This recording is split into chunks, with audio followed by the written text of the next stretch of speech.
Mabuhay, aloha. My name is Jürgen Steinmetz, joining you from eTurbo News and the Breaking News Show, this time from Manila, Philippines, and from College Station, Texas. It's a beautiful day here in the Philippines today, nice and sunny and very warm.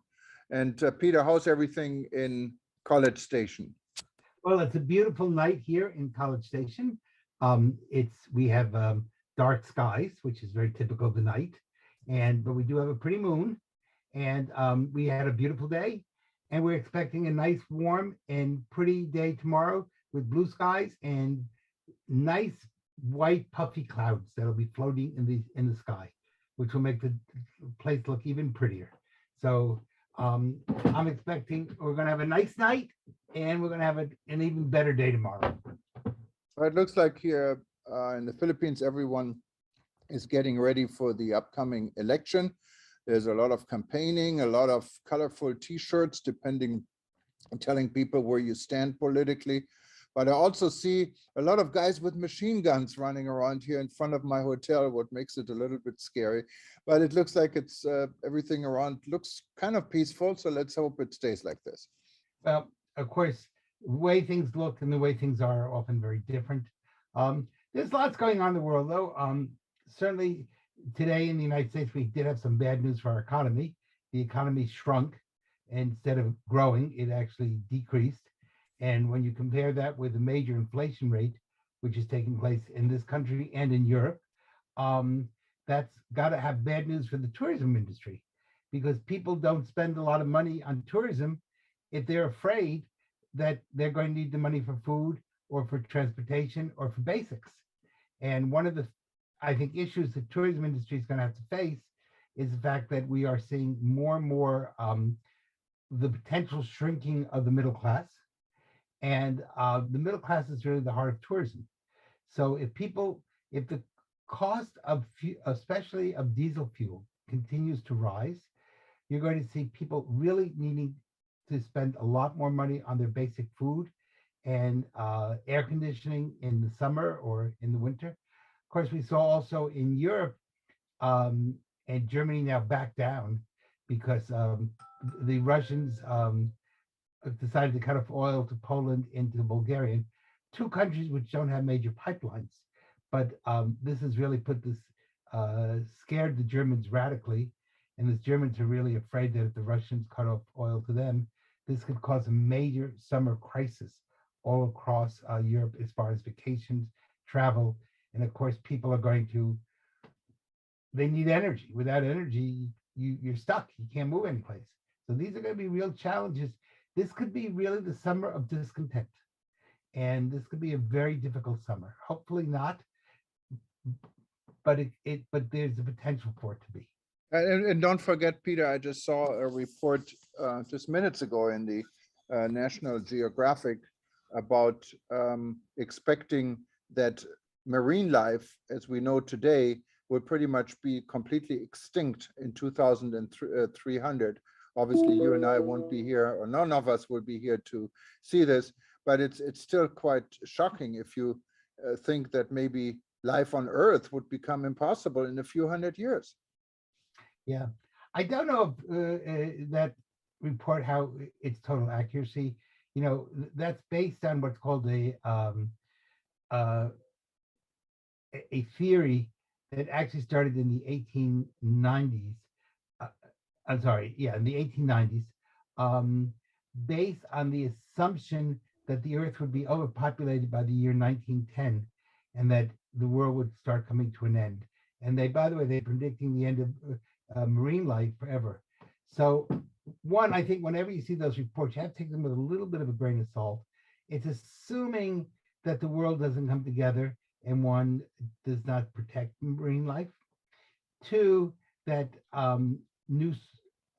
often these are miscalculations because they're based on a statistical model, which has tended to be more inaccurate than accurate on the whole. So we'll have to see. Of course, neither you or I will be here to turn to National Geographic in 300 years and say, you guys were wrong. But I think what you're really saying is it's important that we do have good conservation, that we work on ways of protecting the oceans, and that we work on ways of developing new food sources. Um, and that means that part of the problem is, of course, the green energy people. And what they're in many ways doing is they're hurting the environment terribly. And there's a difference between environmentalism and climate change people. The environmentalists and the climate change people don't always agree with each other. And that's something that has to be thought through. There's a lot of confusion about that. The people in climate change really are running a religion. They're not running science. The ecology people are running science. So there's two different sides, but we have seen Malthusian impact, was what it's called in the 19th century, that the earth would not be able to sustain life about 1910. Obviously, it is past 2010, and we are still here. So there were some errors in that analysis. Yeah, and of course, no one can predict the future, but something is up, and I think we all need to be aware of all these things happening. And I found it quite refreshing yesterday when I saw a Russian cosmonaut shaking hands up with an American astronaut. Because after all, people are friends. We don't need wars. We don't need these type of conflicts. We don't need enemies. And like our common friend Alain Sangange always said when he was Minister of Tourism from the Seychelles, and he was asked, how come the Seychelles don't have visas for anyone, no matter where you're from? You can be from North Korea or from China or from the US, Whatever. can enter the country without a visa. And I said, well, we're friends with everyone, enemies with none. And that's the ideal thing. And of course, only a small island republic can really do it, but Yes. it's a good start. Yes. Well, the problem is that unfortunately there is human selfishness. People have been disagreeing ever since Cain and Abel. And, Cain got jealous of Abel and he killed him. So, and Earth was not overpopulated then. There were only 4 people on the Earth, and they still couldn't get along. But I think the real issue is, can we begin to think through methodologies that allow for growth, but at the same time allow for ecological protecting of the planet? And that means not doing things that are stupid, doing things that are wise, smart, and are phased in a way that you don't create social unrest and social disasters. And that takes a lot of courage and a lot of thinking. And the tourism industry is right in the part of that because, for example, you have a very famous senator in Hawaii who suggested that nobody be allowed to get on a plane until someone pointed out to her that Hawaii would then be totally cut off. And she said, oh, yeah. And so, people just kind of talk without thinking. And it's really important. Hawaii is famous for having politicians who don't always think. But it's really important. Hawaii cannot afford to say that we're all going to go to Hawaii on a canoe. It would be a little bit hard. I can agree with now, you. Now, Hawaii really has 3 systems. Either it's going to have to live with fossil fuel for a while, or it's going to have to move everybody to canoe, or you have to take everybody off the Hawaiian Islands and just say, sorry, these islands are now unlivable. Well, I don't think anybody wants a third. I will not go to Hawaii if I have to paddle on a canoe from California. Why not? It's very healthy. It would be healthy, but there's somebody to serve me my wonderful meal on the canoe. No Mai Tais on that trip. Yes, that's right. You don't have to be totally drunk. So that's a whole nother issue. And I think we're going to have to learn to live with fossil fuels and try to make them as clean and as functional as we can, especially the tourism industry, because there won't be a tourism industry without fossil fuels. That's just a fact. We may like it or not like it, but we got to think it through. Well, Peter, we have another segment today. We're going to go to Panama, and we're going to hear about Skoll Club International in Panama, and an interesting project. We're going to stay in the environment and in sustainable tourism, about a gentleman who has a tour company that deals with community tourism and involving local resources into a new concept for tourism in Panama. And he's part of our SCOL club in Panama. So we're going to hear from him. And unless there's anything else pressing today, No, I want to wish you a happy weekend, and I know you're looking forward to coming back to the United States on May 3rd. So yes, stay well. look forward to that. And in the meantime, I'm going to enjoy the Philippine hospitality, and we see you very soon. Bye-bye. Take care. Thank you. Bye-bye.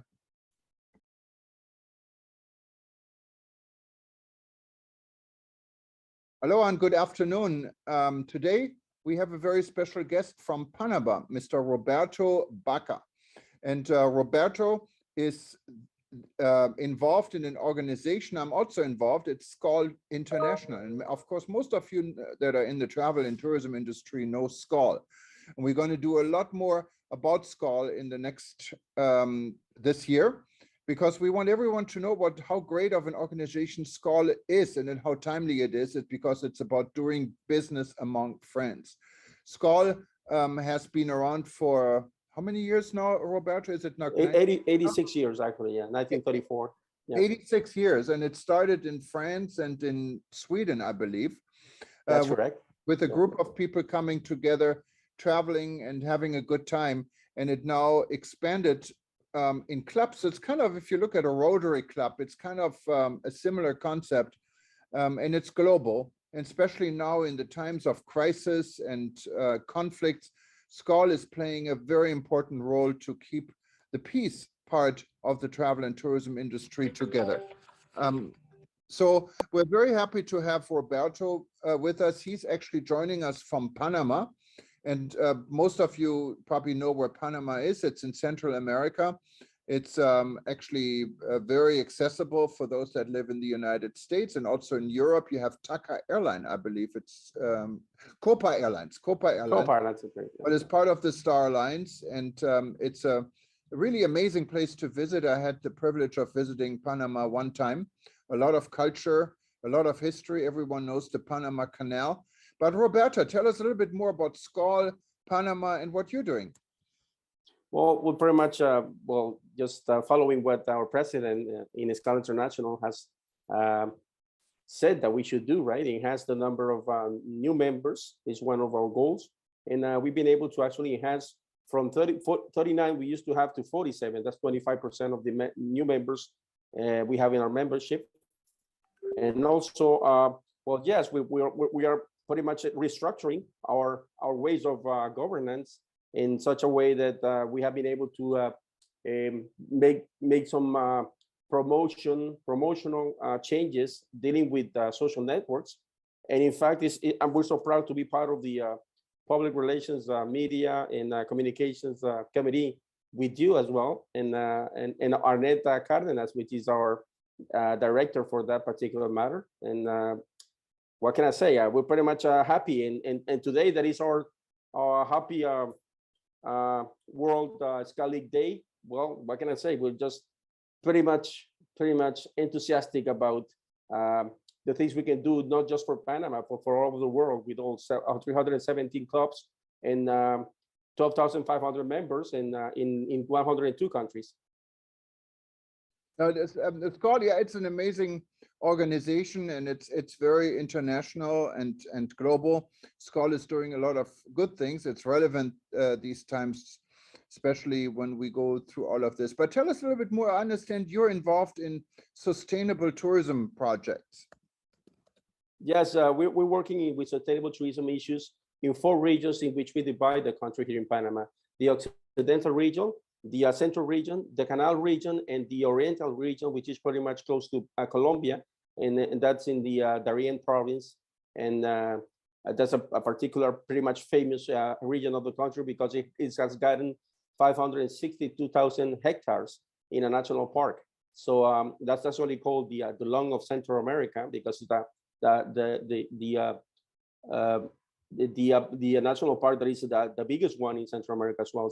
So we got a lot of things to actually do here in Panama, not just the canal, But the canal, the Panama Canal is actually our main tourism attraction. So we're actually trying to make efforts for people to come to Panama, not just to the canal, but to other parts of the country as well, as you already been to the canal yourself.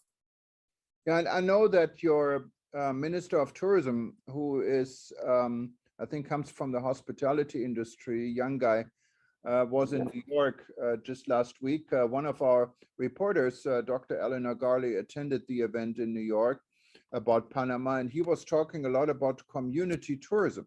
What is it about community tourism and Panama? In these 4 regions, you can find some of some communities. In fact, ethnical groups. We have 7 of them in Panama, so you can visit some of them that have some kind of an offer being developed, or that have been already been developed. So the idea is to visit these communities while you're staying in a Marriott hotel, to be able to move to these communities as well, and be able to sense their product, their sustainable tourism products that they have sometimes. So the effort right now is actually to try and use what exists, not to make new products, but to try to visit the hotels we have all over these 4 regions, and to be able to move to these communities as well, and do some activities with them as well. So that's pretty much the idea of moving around Panama, and not just the canal region, which is pretty much what used to be visited before as well. So if you have the hotels in the canal area, you're able to move to any of the other regions in which they are, which we have some other hotels as well. That's the main idea. Now, when you move to the other region, I know there was some, at least on our editor was quite surprised. They say you can take public transportation, and others say public transportation is really not advisable from the security standpoint, but also from the infrastructure. That means community tourism is about public transportation, or how does this work? I mean, you could use public transportation. It's not that insecure as well, but if you have the money to actually rent a car, you can use a car to move yourself from one place to another, or in other ways, you can use also a tour operator or a travel agency that can move you around and show you these communities as well. So it's not necessary to actually take public transportation, but if you have to use it, we have really good public transportation with air conditioning units, and also specialized tourism services, transportations that can take the tourists from one place to another. Sure. Now, how you say use in sustainable tourism, you want community tourism. How is the community benefiting from these activities? They actually get to have some income, which from an economical point of view is really important, but also they conserve nature, and as well they are showing us their culture, and that gives them a value of the nature that they have, so that they can take care of that, and also take care of their own culture as well, and not experience these transculturational issues that can actually change the way of living and being as well. So it's pretty much about that. And when we talk about sustainability, it's actually being able to manage sustainability in these communities in such a way that we can have people actually looking out towards conservation of the nature, and also conservation of the culture as well. So that's pretty much what the idea is about. Also, transformation in terms of sustainability also includes carbon neutral actions as well. So if you travel, you can actually do certain activities that can actually try to erase the carbon dioxide that you may do to try your traveling. I mean, for instance, if you have certain activities which include reforesting areas or forests, well, that could actually help. And that's the kind of thing that not just in Panama, but also Costa Rica and other countries surrounding Panama are doing as well. Interesting. And I think, but going back to the community tourism and sustainability, the income locals are getting, what type of income? Are we talking about selling souvenirs, selling food, or what would it be? Yeah, all of that. Selling food, gastronomic products, also souvenirs, handcrafts, sure. And also, well, you have all these activities that people can do related with culture, dances, with ethnic groups. One of the 7 that we have in Panama, depending on the region. And also mobilize yourself through beautiful sceneries. I mean, protected areas that we have. We have 126 protected areas in Panama, and 9 of them are capable of receiving tourists and have such an structure that can receive tourists as well. Wonderful. Well, this is some interesting information. Maybe we should do a little bit more. Maybe also invite your minister and some of the stakeholders from Panama at a future event. We can just talk about Panama alone. Maybe there looks like there's plenty of discussions we could have. I know Panama is getting now more active of becoming also a source destination. In the past, it's your airline did not cooperate that well and didn't allow really stopovers for reasonable rates. And I think this is changing, isn't it? Yeah, we're trying to change that. I guess there's a lot more that the private sector has to do with developing tourism here in Panama. So that's the main effort that we're trying to make with the SCAL as well. Actually, we have many of our members have very much a big influence in what the private sector has to say about developing tourism. We cannot be romantic. I mean, it's not about taking a person, a tourist, to a community to not have a good experience. If you're not capable of taking a tourist to a community and he's not going or she's not going to have a good experience, don't take them there. Please don't take them there, because tourism is all about the experience.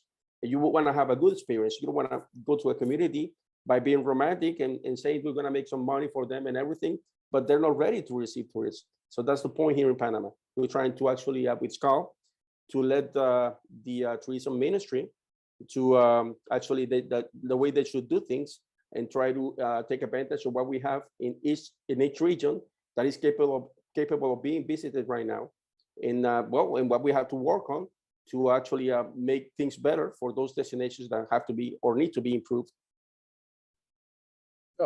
Well, very interesting. And Roberto, thank you so much for joining us today.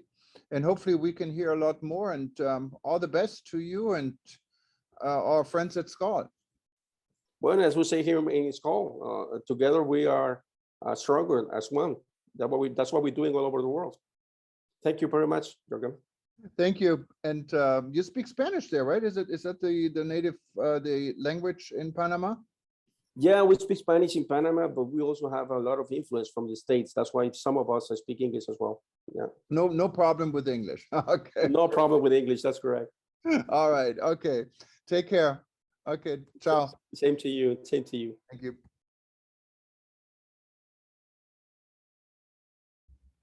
From SCAL, Panama, we're now going to Canada. And I forgot to mention, anyone who wanted to know a little bit more about SCAL, you can find SCAL on the website. Just go to scal.org. It's spelled SKAL.org. You can also, when you're at eTurbo News, click on our partner page, and you also find this blue logo from SCAL, and you can search and you find many articles about SCAL and what they're doing. It's a wonderful organization. I'm very proud to belong to it. And today we're also going to speak, and he's standing by, to Dennis Smith. He is in Winnipeg in Canada. Fantastic city. Anyone of you haven't traveled to Winnipeg, it's the place to go if you like human rights, because there's a human rights museum I visited before, what is quite amazing. And it's if you really like wide open spaces, that's the place to go. And Dennis Smith is the executive director, I believe, for SCAL Canada. Welcome, Dennis. Well, good morning from Canada. Tell us a little bit more about you, about SCAL in Canada, and how's everything going? Well, it's been certainly a challenging last couple of years, but we have a very, very strong core of people in Canada that have been very involved with SCAL. Personally, I've been involved for about 15 years, and I've had the opportunity to travel to about 10 North American conferences, as well as about 6 international conferences. And it's a fantastic organization to make connections worldwide on a business-to-business basis, as well as just social connections. So it's been very, very rewarding for myself personally.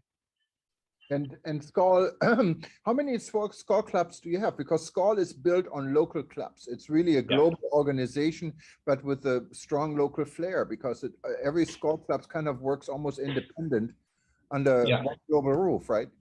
Absolutely, yeah. We have 15 clubs currently in Canada, and we're continuing to work on trying to develop new clubs. We kind of look for that grassroots approach in terms of even building new clubs, where we have a category of membership called active individuals. So we try and get people locally to join, to form that foundation. We work with them on helping them understand the organization, and then eventually building up so they actually have a club in their area as well. And I know you guys have been really active. I remember the cruise I went on. It was a Skull annual conference. It went up Halifax and some of the beautiful sites on the Atlantic Ocean, far away from Winnipeg, I guess. But I think you guys from Skull Canada put this all together, and I still remember this was a great event, because Skull is also about fun. It's about partnership. It's about friendship, and it's about business. And so what are your goals for this year? We're all coming out of a pandemic right now and trying to get back to normal. Well, we started our process last year. We understood that there were going to be a number of members dropping off because of the pandemic and people's businesses suffering. And so we really started to strategize on recovery. And so we started building a plan, and we actually launched a very aggressive plan across Canada. Like we have made funds available to our clubs that they can access. They can also access funds from Skull International, and we can help them develop innovative events to attract people to come and experience Skull. So we've set aside, currently we have about $10,000 Canadian that we've set aside, and we're prepared to invest more. And we're asking the clubs, come up with something creative and innovative that you want to do. But the other part of this is that every organization has champion recruiters.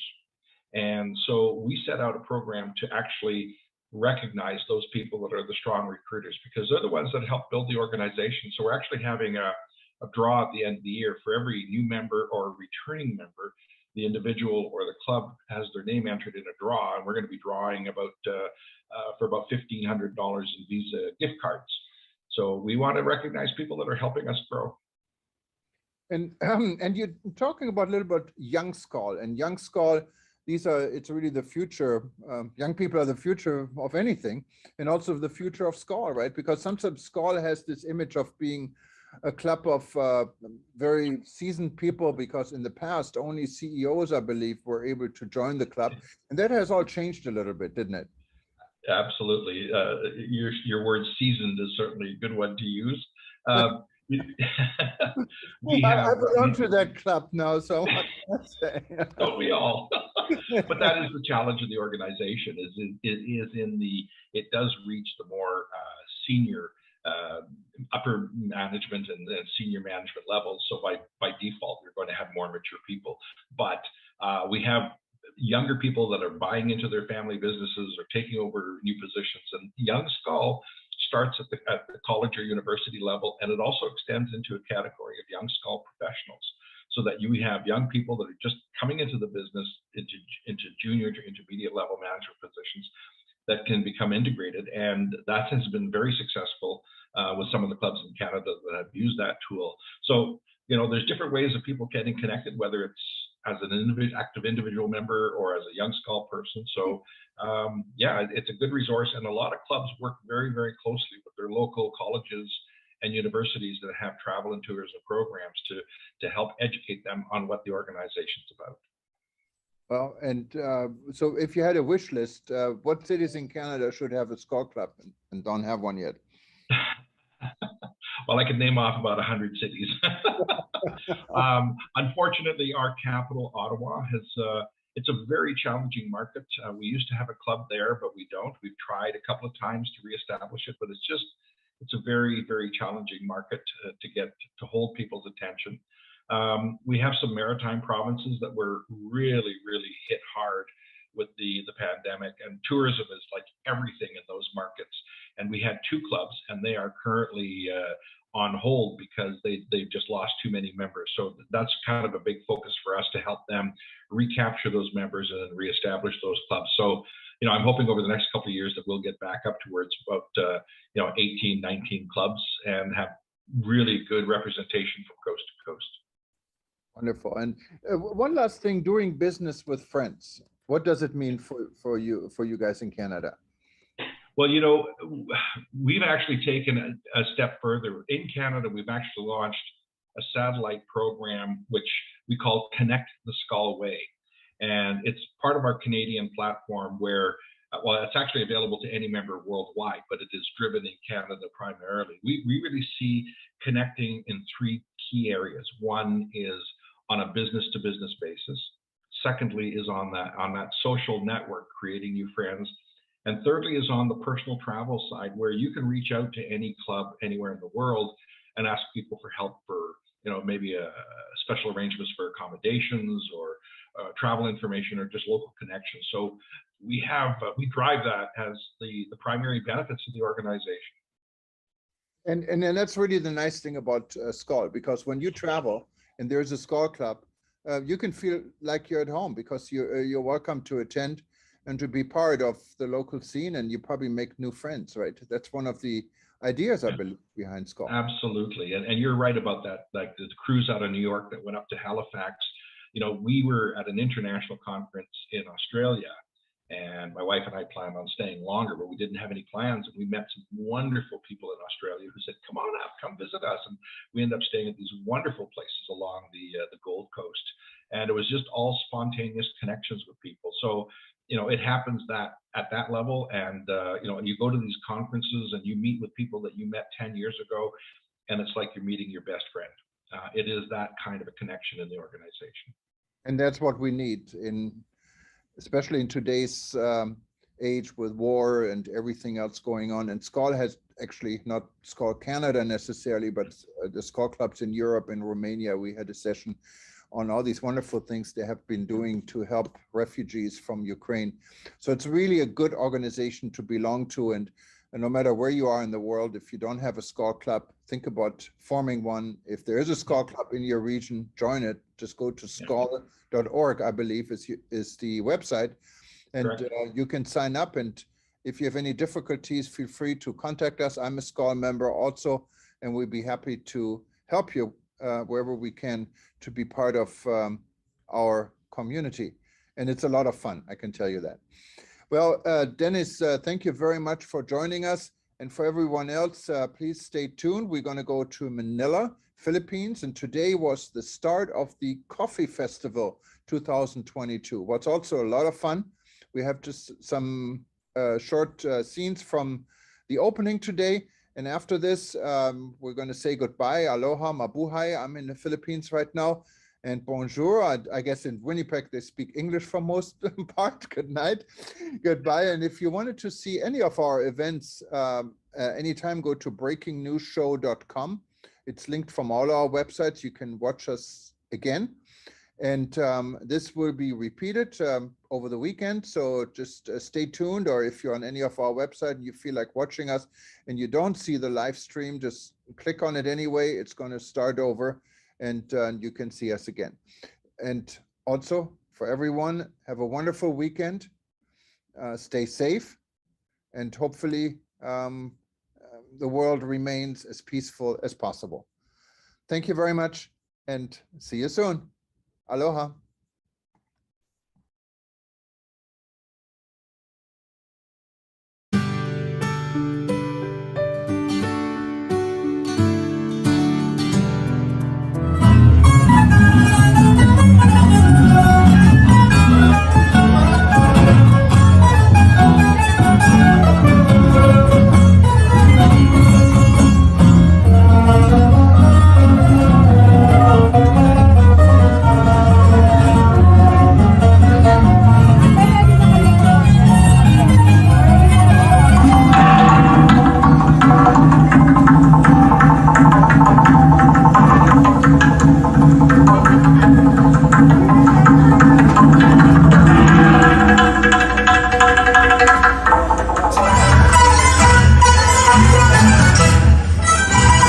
having it.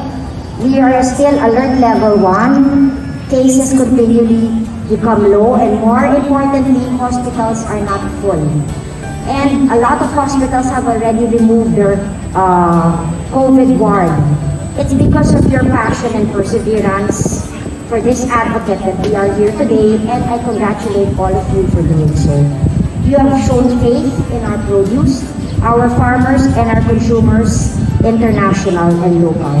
But Rich, you might be very pressured because, you know, His Excellency was telling me they have the best coffee. So maybe, maybe we can compare, but I'm sure that we can find ways on which we can promote each of our coffee beans. May this festival continue to harvest that faith in the coming years. Thank you very much. Stay safe, and please get your boosters if you haven't gotten your boosters yet. Maraming salamat po.